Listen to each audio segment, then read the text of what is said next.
आणि या काही महत्त्वाच्या घडामोडी सविस्तरपणे पाहिल्यानंतर आता इतर काही महत्त्वाच्या 50 घडामोडींचा सुपरफास्ट आढावा।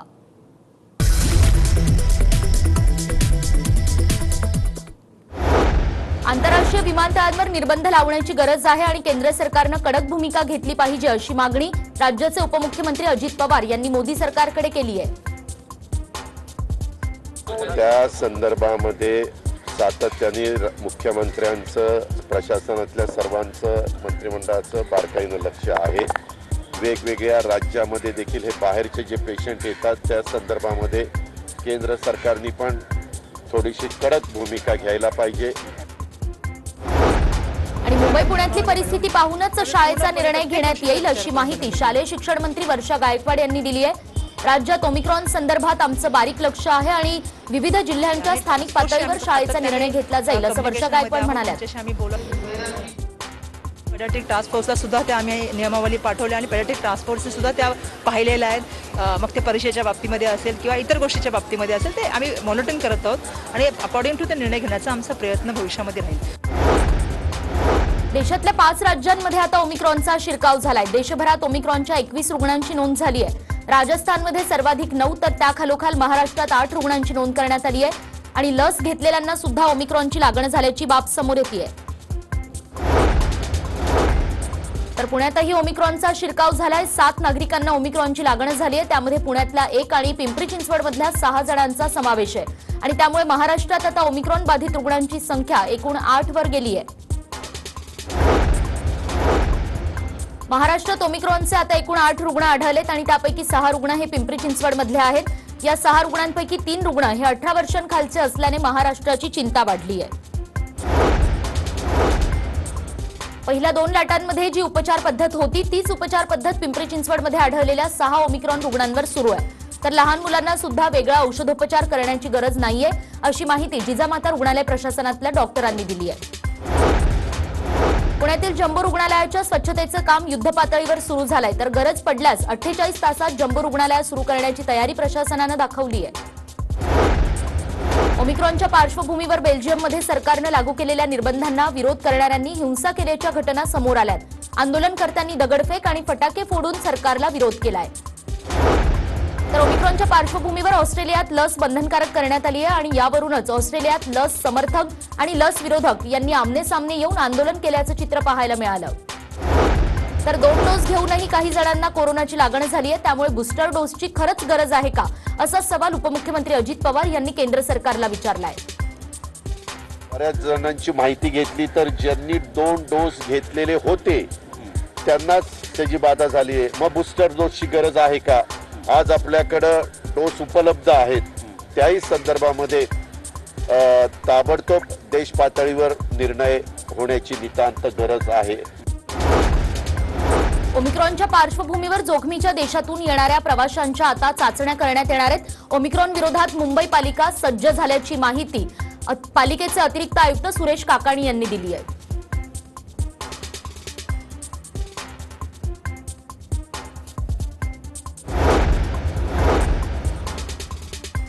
तर ओमिक्रॉनच्या पार्श्वभूमीवर जोखमीच्या देशातून येणाऱ्या प्रवाशांच्या चाचण्या करण्यात येत आहेत। तर मुंबईमध्ये रुग्णसंख्या कमी असली तरी ऑक्सिजन आणि बेडची तयारी पूर्ण झाली आहे।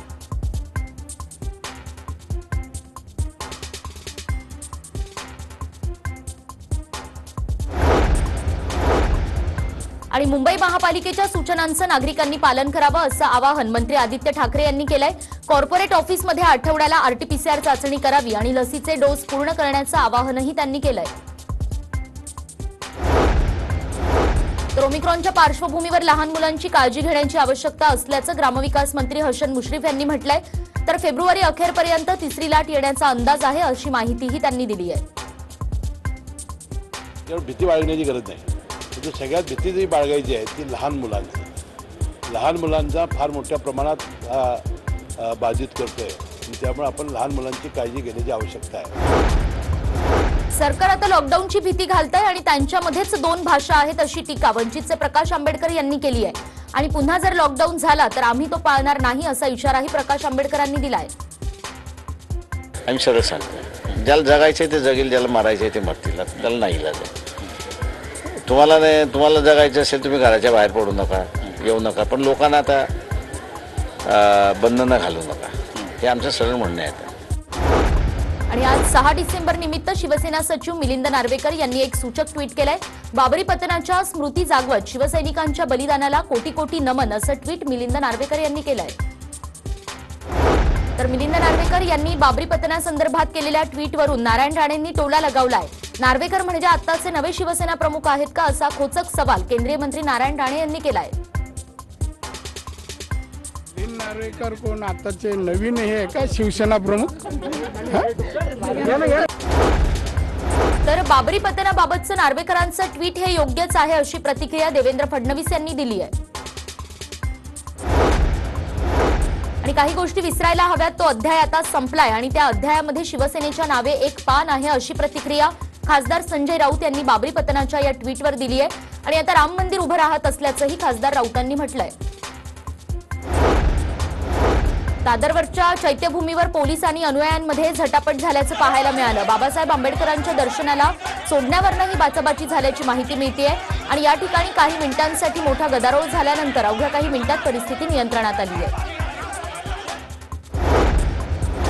मुंबई महापालिकेकडून कोणत्याही सुविधा देण्यात आल्या नाहीत म्हणून कार्यकर्ते नाराज झाल्यानं गोंधळ झाल्याची माहिती आनंदराज आंबेडकर यांनी दिली आहे. गोंधळ न करता शांततेत दर्शन घेण्याचं आवाहनही आनंदराज आंबेडकरांनी केलंय. तर मुख्यमंत्री असताना पंतप्रधानांच्या मदतीनं बाबासाहेबांचं लंडनमधलं घर सरकारनं विकत घेतलं असं फडणवीस म्हणाले. तर बाबासाहेबांचं स्मारक लवकरच पूर्ण होईल अशी माहितीही फडणवीसांनी दिली आहे. दादर रेल्वे स्थानकाला डॉक्टर बाबासाहेब आंबेडकरांचं नाव देण्यात यावं या मागणीसाठी भीम आर्मीनं दादर रेल्वे स्थानकामध्ये आंदोलन केलंय. पुण्यातील भाजपच्या अभियानावेळी केंद्रीय मंत्री नारायण राणेंनी महाविकास आघाडीवर सडकून टीका केली आहे. भाजप सेफ बोट आहे आणि त्याला काही होणार नाही, मात्र महाविकास आघाडी टायटॅनिक बोट आहे, तिकडे जो कोणी जाणार नाही अशी टीका राणेंनी केली आहे. तर मी रोज उद्धव ठाकरेंना तब्येतीच्या विचारपूससाठी फोन करतो, मात्र ते फोन घेत नाहीत, त्यामुळे संजय राऊत यांना फोन करतो आणि त्यांच्याकडून माहिती घेत असतो. तिथे संजय राऊत चांगलं बोलतात असंही राणे म्हणाले. आणि एवढा भारी उपाध्यक्ष झाला नाही असं म्हणत शरद पवार यांनी नरहरी झिरवळ यांचं नाशिकमध्ये कौतुक केलंय. सोबतच सत्तेचं काही खरं नसतं, फक्त सामाजिक बांधिलकी जपा असं आवाहनही शरद पवार यांनी केलंय. शिवसेनेची भूमिका डबल ढोलकी आहे असं चंद्रकांत पाटील यांनी म्हटलंय. पुण्यामध्ये ते बोलत होते त्यावेळी त्यांनी ही प्रतिक्रिया दिली आहे.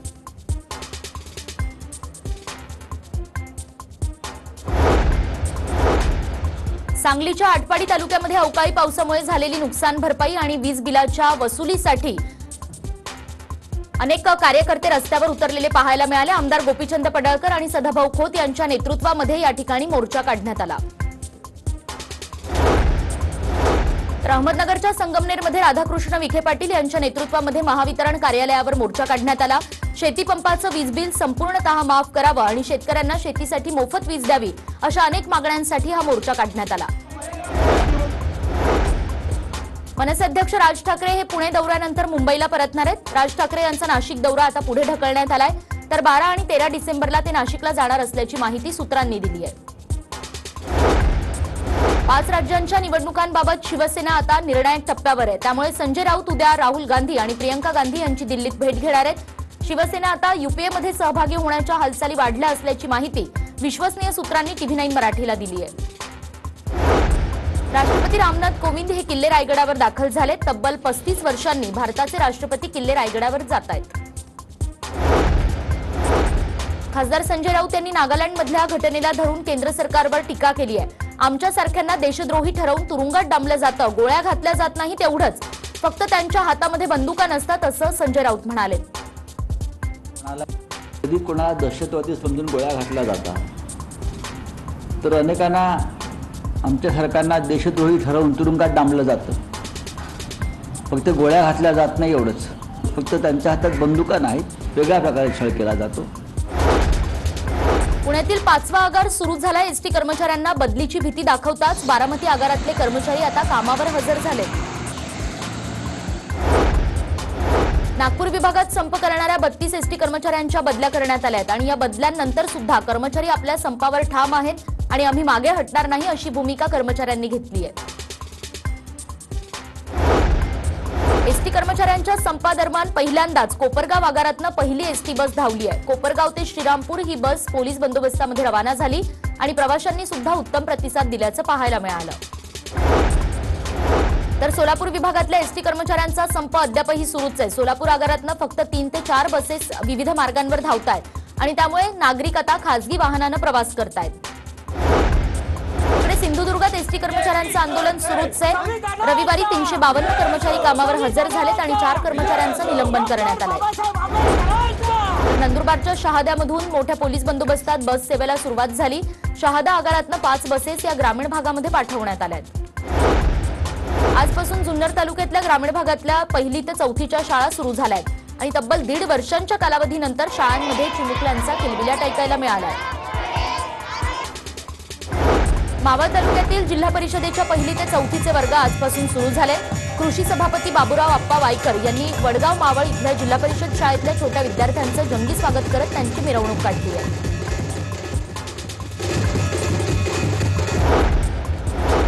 कोल्हापूर जिल्ह्यातील सर्वच लसीकरण केंद्रांवर लसीकरणाच्या वेळेत वाढ करण्यात आली आहे. त्यामुळे आता ग्रामीण भागातील केंद्रांवर सुद्धा सकाळी 7 ते रात्री 10 या वेळेत नागरिकांचं लसीकरण होणार आहे.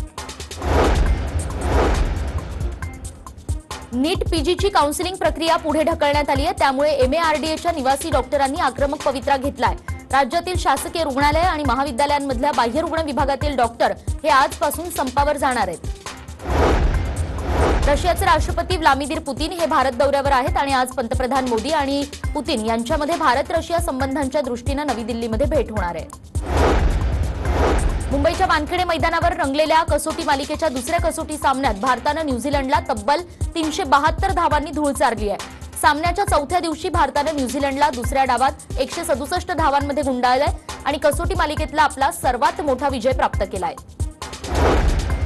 तर पहिल्याच डावात भारताकडून मयंक अगरवालनं 150 धावांची खेळी केल्यानं भारताला 325 पर्यंत मजल मारता आली आणि दुसऱ्या डावात रविचंद्रन अश्विन आणि जयंत यादव या दोघांनी प्रत्येकी 4 बळी घेत न्यूझीलंडला गुंडाळलंय.